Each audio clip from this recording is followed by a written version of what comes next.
안녕하세요. 명예처방전 구독자 여러분, 저는 세브란스 병원 소화기 내과 김도영입니다. 날씨가 갑자기 많이 추워져서 감기 걸린 분도 많고 또 감기가 오래 가는데요. 한파의 날씨에 건강 항상 챙기시도록 하시고, 오늘 명예처방전에서는 진행성 간암에 대해서 알아보겠습니다. 진행성 간암이란 무엇인지, 또 치료법에는 무엇이 있는지, 또 치료의 효과와 또 부작용에는 어떠한 것이 있는지 등에 대해서 알아보는 시간 갖도록 하겠습니다.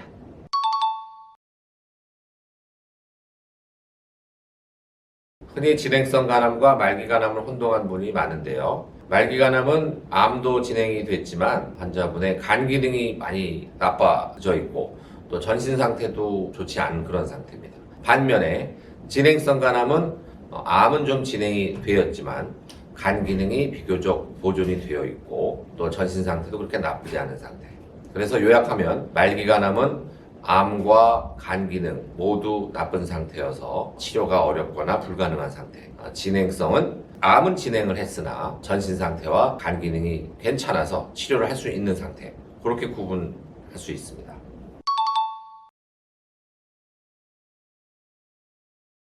간암을 쉽게 초기, 중기, 진행성, 말기 이렇게 네 가지로 구분할 수 있는데요. 진행성 간암이라고 하는 것은 두 가지 요인으로 진행성이라고 부릅니다. 첫 번째는 간 외전이라고 해서 간 밖으로 암이 퍼져 있는 상태. 또 다른 하나의 요인은 간의 주요한 혈관 있죠? 문맥이라는 혈관. 암이 문맥을 파고드는 상태. 이 두 가지 중에 어느 하나라도 있으면 진행성 간암이라고 합니다. 다시 말씀드리면 간암에서 진행성 병기다라고 하면요. 간 밖으로 전이가 있거나 간 내에 있는 혈관에 침범이 있을 때를 진행성 간암이라고 부릅니다.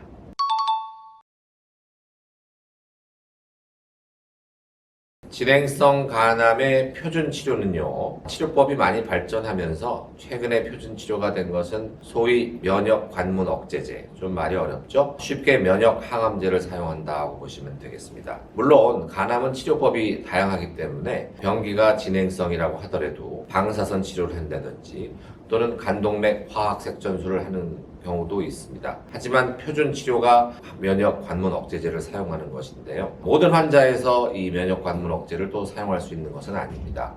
예를 들어 간경변증을 동반하고 있어서 식도정맥류 출혈의 위험이 높다든지 또는 이미 간암으로 간 이식을 받았는데 간암이 재발한 경우에 우리 이식을 받으면 면역 억제제를 사용하잖아요. 이렇게 면역이 억제제를 사용하는 분들에서는 이 면역 항암제를 사용할 수가 없습니다. 이런 경우에는 다른 방법이 있습니다. 소위 표적 치료제라고 하는 경구 약물을 또 사용할 수가 있습니다.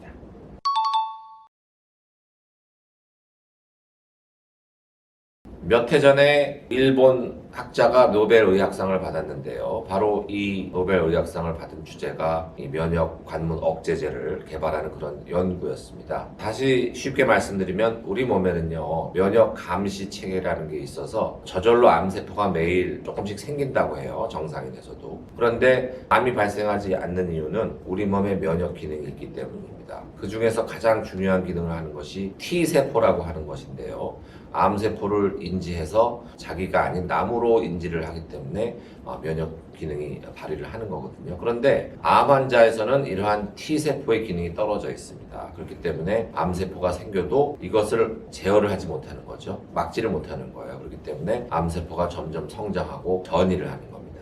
그래서 이 T세포가 과연 왜 이렇게 억제되어 있는가를 연구를 해봤더니 이 T세포를 기능을 억제하는 주변에 다른 세포가 있다든지 주변에 다른 물질이 이 T세포를 꼼짝 못하게 하고 있더라는 거죠. 그래서 반대로 이 T세포를 억제하고 있는 주변의 다른 세포라든지 물질을 억제하게 되면 기능을 억제하고 있던 것이 풀리기 때문에 T세포 기능이 정상적으로 나타날 수 있게 되겠다. 이런 작동 원리를 갖고 있는 것이 바로 면역 관문 억제제다 하는 것입니다. 그래서 여기서 억제라고 하는 것은 정상적으로 기능을 발휘해야 될 T세포를 억제하고 있는 주변의 다른 세포나 물질을 오히려 억제함으로써 정상적인 기능을 발휘한다. 이렇게 이해하시면 될 것 같습니다.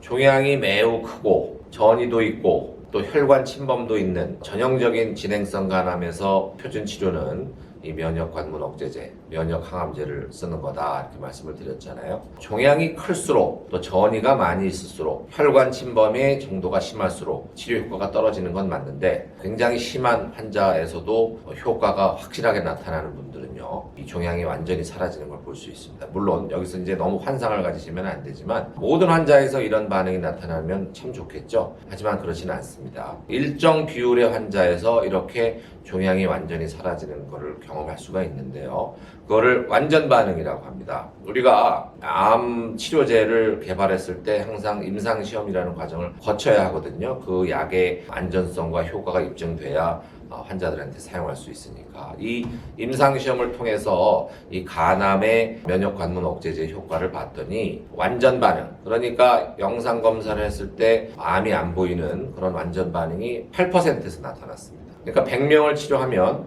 한 8명 정도에서 진행성 간암의 8명 정도에서 완전 반응이 나타난다. 이게 꽤 예전하고 비교해서는 굉장히 높은 수치거든요. 그리고 이 완전 반응이 나타나지 않는다고 하더라도요, 부분 반응이라는 게 있습니다. 그러니까 완전히 없어지지 않더라도 크기가 유의하게 줄어드는 거죠. 암의 크기가. 그걸 부분 반응이라고 하는데 22%에서 그런 부분 반응을 기대할 수 있다. 그러니까 완전 반응하고 부분 반응을 합치면 30%죠. 그래서 100명을 치료하면, 진행성 간암 100명을 이 약으로 치료하면 한 30% 정도에서는 거의 없어지던가 아니면 유의하게 줄어드는 것을 기대할 수 있다. 이것이 이제 간암 치료의 굉장한 발전이라고 얘기할 수가 있겠습니다.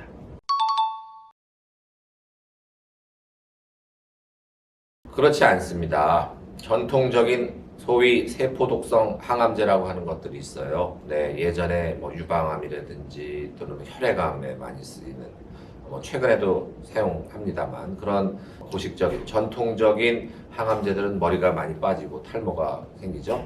입안도 많이 헐고, 네, 설사도 심하게 하고, 밥도 못 먹고, 이런 부작용이 심해서 굉장히 환자분들이 이 항암제에 대한 공포심을 느끼게 되는데, 면역관문 억제제는 우리 인체의 면역 기능을 자연스럽게 올려주는 그런 기전을 갖고 있기 때문에 그런 옛날 항암제 부작용은 없습니다. 하지만 원리를 말씀드렸다시피 이게 우리 몸의 면역을 끌어올리는 거기 때문에 면역이 너무 과도하게 올라가게 되면 그거로 인해서 부작용이 나타날 수가 있습니다. 예를 들어서 피부가 면역 반응이 심하게 나타나서 빨갛게 발진이 생긴다든지 또 가렵다든지 하는 부작용, 그리고 우리 인체 모든 장기에 이런 자가 면역 같은 자가 면역 질환이 생길 수 있는데, 자가 면역 질환이 그거잖아요. 면역이 너무 올라가서 생기는 질환이잖아요. 대표적인 것이 바로 이제 폐라든지 간에 생길 수 있는 염증입니다. 자가 면역성 염증인데 폐렴이 온다든지 간염이 올 수가 있습니다. 하지만 이게 오게 되면 좀 위험할 수도 있지만 그럴 확률은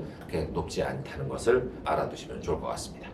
명예처방전 구독자 여러분, 제가 보는 환자분들의 절반 이상이 이제 간암 환자를 보고 있어서 간암을 자세하게 다뤄드릴 계획을 갖고 있습니다. 그래서 오늘 먼저 진행성 간암을 선택한 이유는요, 제가 만나는 환자분들의 많은 분들께서 이미 항암 치료를 받고 계시기 때문에 우선 진행성 간암이 무엇이고 또 면역 관문 억제제의 역할이 어떠한 것인지 살짝 맛만 보여드리는 정도로 오늘 말씀을 드렸고요. 앞으로 계속 상세한 내용으로 또 찾아뵙도록 하겠습니다. 오늘도 추운 날씨에 간 건강 지키시고 간편한 생활 하시기 바랍니다. 그럼 명예처방전 구독자 여러분 모두 안녕!